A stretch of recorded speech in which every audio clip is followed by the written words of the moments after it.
Courtney approved.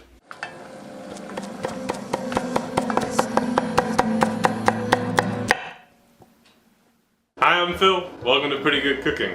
Tonight on this show, we're gonna make Huevos Rancheros, which means like country style eggs. This is basically a quick and easy breakfasty type meal, but you can eat it any time of the day, including dinner time, which is what we're doing. Here's a picture of what it might look like.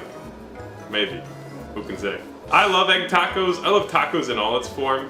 So let's get started. That beep beep was my electric kettle because the sauce or the salsa that I want to put on the eggs today, I want to use some dried peppers. I don't think that's really traditional for Huevos Rancheros, but anytime that I'm like working with a Mexican culinary sauce that's like a red sauce, I'm like, I could just put the nice peppers in that and it'll taste good. So that's what I'm doing today. So what will I use today? Probably guajillos. All right, so I'll trim the cap and I'll get some of these seeds out of here. I don't really need a whole lot, so I'm gonna just use one pepper today. And I'm gonna pour water on it, push the rest of the pepper in there, and maybe I'll give it a little bit more water. So that can just sit as the pepper reconstitutes, and that will be the start of our red sauce. I'm going to crack some garlics. Got 3 cloves of garlics today. And my plan, as I kind of wing this recipe, is I think I'm going to throw these in with that pepper, kind of let it blanch in there with the pepper, and then I'm going to blitz the whole thing so it gets a little bit smooth. I don't see how a blend of pepper and garlic could possibly go bad. I mean, it just sounds amazing. I might even do a little bit of onion as well. Certainly, you could do whatever you like in terms of your salsa.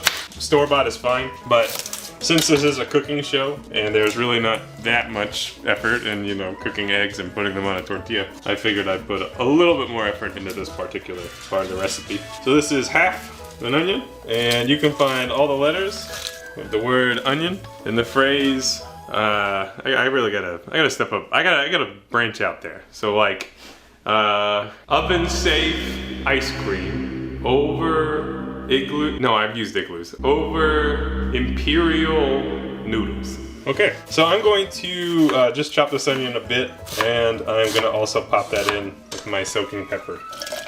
And my idea for this is that I'm gonna blitz it all up. I would give that a little bit more water so everything's covered. Blitz it all up, and I'm gonna add tomato sauce. Well, tomatoes would be just fine too, but I think tomato sauce would be even better. What the hell am I doing? Okay, other things we need to do is we need some beans. We are going to fry them up a little bit, so I'm gonna refry them a little bit today in lard because that is a traditional flavor that you'll find in beans, and I don't see how it could go poorly. You know, I think it'll be good. These are black beans. You can also use pinto beans or a bean of your choosing. It's up to you, really. Okay, and over here we'll get pan heated up. I've become pretty numb to that explosion. We'll use a healthy amount of lard. So the beans will go in there. We may mash them up a little bit, and let's get some pico going. So instead of just having a salsa, we're going to kind of sauce up this dish and then garnish it with pico de gallo for a depth of flavor. That's right. And in true Phil tradition, I will stack the flavors of salsa with more salsa. Okay, so pico. This will be a really simple pico today. Essentially, we will dice up tomato, onion, pepper, maybe a little garlic. We'll garnish it with cilantro and lime juice, and it'll add like the idea of vegetables to this dish. So you want a pretty fine dice. So here's an idea of what that looks like. Some chopped tomato. And I probably will go ahead and chop the second one as well. You know, there's not really a downside to having additional pico. Okay, there's our tomato. And we'll use the other half of that onion.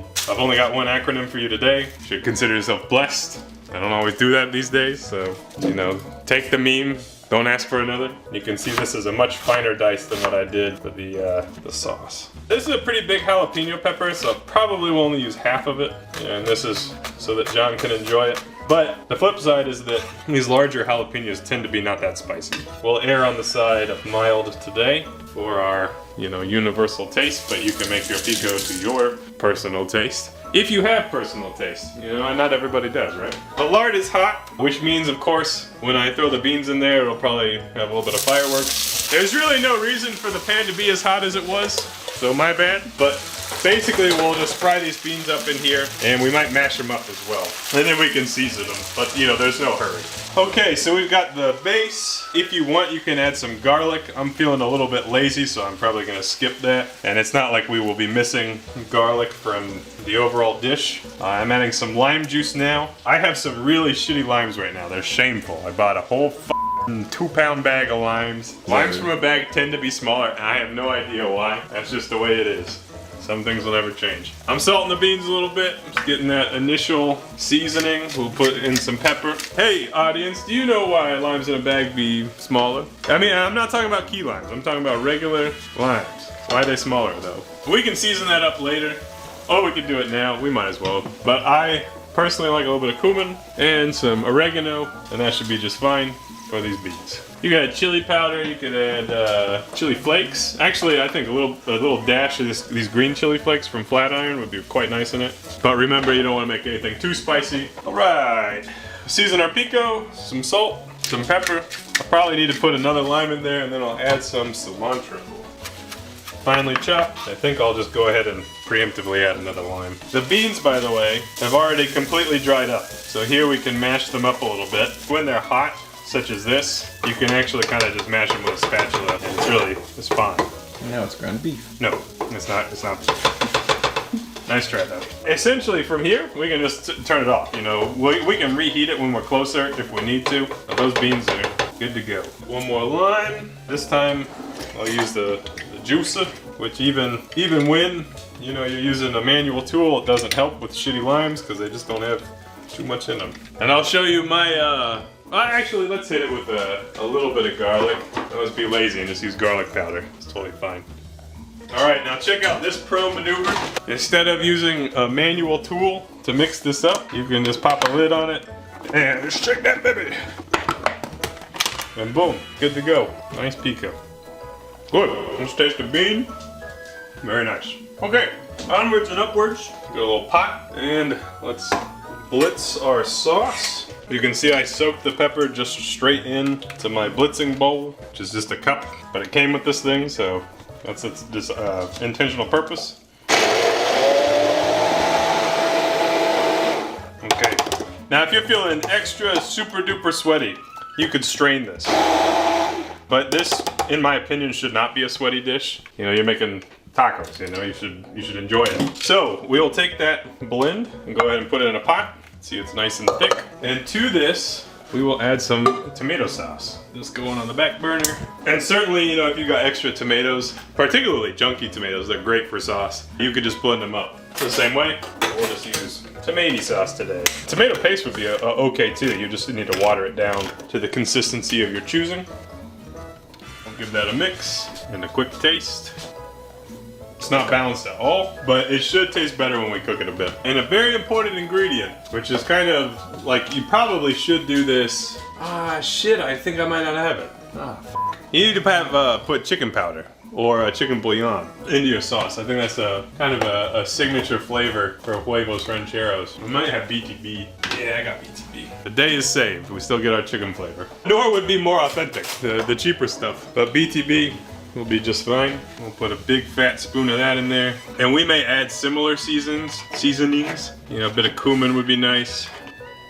Yeah, it already tastes way better. But that definitely needs to cook for a little bit. Remember, we have kind of like blanched onion in there, which doesn't necessarily taste too good on its own. Actually, let's layer in some flavor. We'll add a little bit of Cholula green. And I'm doing that because it sounds nice to me. And there's almost nothing in this bottle, so it'll make a big difference, I'm sure. Definitely need some salt.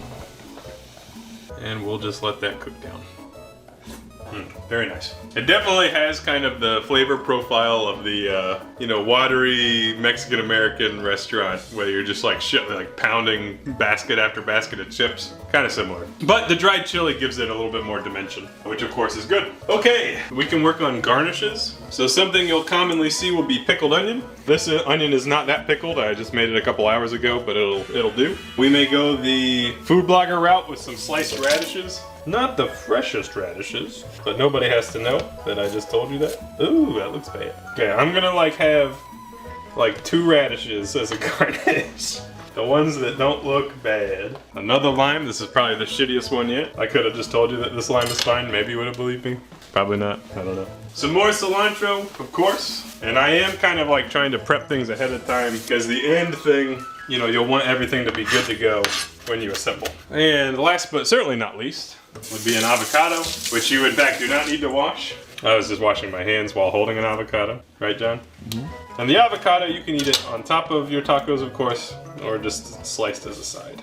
And you almost always see it sliced vertically. I'm a much bigger fan of the horizontal slice so that you can get like a little bit of avocado rather than a big honking avocado. This feels more practical to me. Okay, so there actually isn't too much more to do. Basically now we need to heat up our tortillas and cook the eggs. So I've got this big pan here. One way that I will not be sweaty today is I'm not gonna try hard at heating up the tortillas. I'm probably gonna throw them in the microwave. All right, get that heated up. And I think it's most common to just have sunny side up eggs. You know, just a regular fried egg. So I'll cook a few of those for our din-din. I'm pretty excited. I think this will be a lovely dinner. Go ahead and get my tortillas ready too. So I am using corn tortillas today. These are white corn tortillas. Also, you'll frequently see this with tostadas. Some people really like the fried tortillas of tostadas. So I'll start frying up our eggs in the pan. You can let it get hot if you want, or you don't have to. You can just throw those eggs in there and they'll be fine. And that should be it for now. So we're frying the eggs and then really we'll just throw everything together. So it'll be exciting when there's the food to eat because I'm hungry. Okay, so our eggs are cooked, heated up our tortillas, and I had an epiphany off camera, which is, this makes way more sense to plate it and have the tortillas on the side, so your tortillas don't get soggy. You can then, you know, spoon up your chow into the tortilla. It'll be quite nice. I did put salt and pepper on the eggs. That is part of the recipe, although it is, you know, pretty obvious. Okay, so we got some beans, and then I'm gonna take some of this sauce, I'm gonna put it right over the beans, like that. Next, I'm gonna put my eggs on top of the beans, like so, and garnish with some Pico de Gallo, kind of over the top. Next, I will add some avocado on the side, some cilantro on everything, the lime for garnish, some pickled onion, and even a couple slices of radish, literally for aesthetics. And tonight we're gonna serve that with a sidecar of pineapple, which I think will be quite nice. Now, of course, you could add more hot sauce. If I was gonna use a hot sauce, I would use Valentina, which is this stuff. Excellent Mexican hot sauce. And here's my tortillas, and then one of these things. There they are, they're hot, ready to go. And that's it. Yo, you could add cheese. You have queso fresco, or if you don't have queso fresco and you have feta, you could put feta on it and pretend it's queso fresco. But I don't really feel like I need the cheese today. Okay, so how do you actually eat this? Just take a spoon or a fork, you can break your yolks, and then mix things together. And then typically what you'll wanna do is you grab a tortilla, kind of chop a piece of egg and some beans, and just fill your tortilla up with the good stuff. And if you run out of tortillas, or if you get tired of eating tortillas, you can of course just eat it with a fork or a spoon or whatever.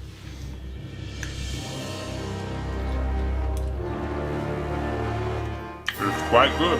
I think what really makes it is that sauce we whipped up. You know, it's almost like enchilada sauce. Really adds like a depth to the overall flavor, which are otherwise, you know, very familiar ingredients. For the record, this is not spicy at all. I think it's a 1 out of 10 on the spicy scale. But that's okay. It's very, very tasty, very fresh. And I'm looking forward to eating it for dinner. So that's our show today. I hope you enjoyed it. Happy cooking. That's how you do it. We'll see you next time after I let the dog in, because he won't stop barking. Bye-bye.